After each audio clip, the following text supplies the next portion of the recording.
Alright guys, welcome to Stargazer, where we gaze to the stars, look at the latest in science fiction, and how it relates to our small little planet Earth. Now, today I'm going to talk about the beloved Netflix series, Stranger Things. It released its third season probably maybe a week ago.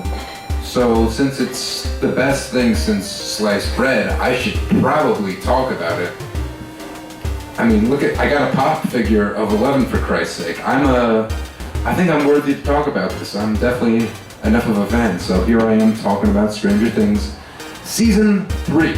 Now, Season 1 was a beloved classic, harkening back to all the beloved 80s nostalgia from 80s movies and television, and culminating into something for modern, younger audiences. That was the great thing about Stranger Things.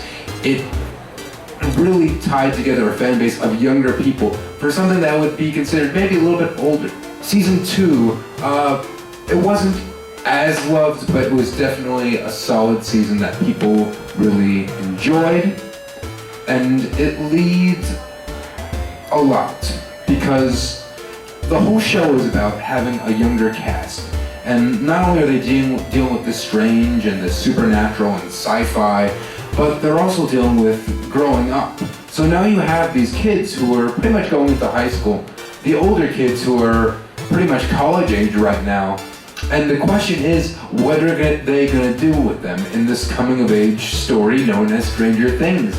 And I'm glad to tell you, I'm glad to report that they do absolute wonders. A lot of people are going to say the season was a little bit of a rocky road, but it has a few subplots, but it definitely ties in together. Like The Punisher Season 2, another Netflix show, it had two subplots that did not tie together and were good on their own merit, but just random all in all. But together, these plots do come into play, all in all. You got Joyce and Officer Hopper teaming up together for an investigation. There's this Russian who's sort of like the Arnold Schwarzenegger of the show, this Terminator figure trying to kill them, and they have to uncover why. That's interesting. You got the younger kids, got Mike, 11, dealing with their romance, which is quite interesting, and it really it makes it realistic, like a young teenage romance, which is something to definitely admire. So you got Mike, 11, Lucas. You pretty much got that crew dealing with the typical, oh, let's find the monster, what's going on.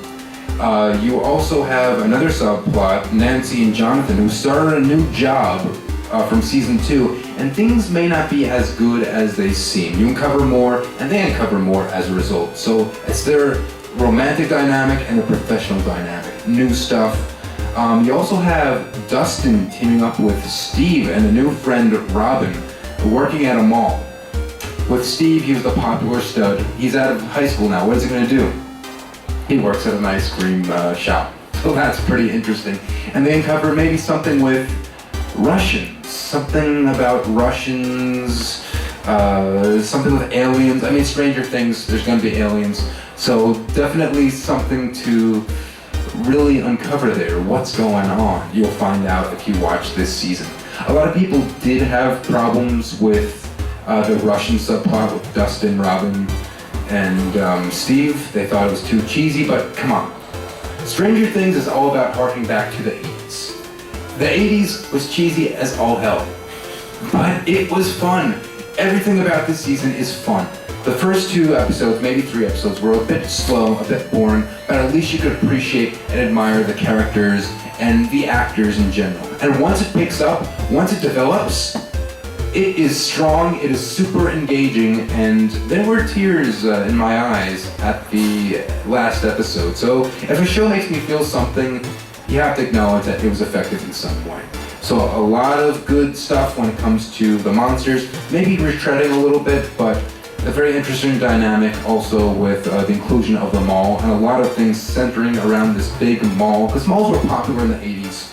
So it's a very interesting thing to bring up, to have in the show, and make a prominent setting in the show. So definitely, I recommend you checking out Season 3 of Stranger Things. Keep watching, such a great show, and that's about it.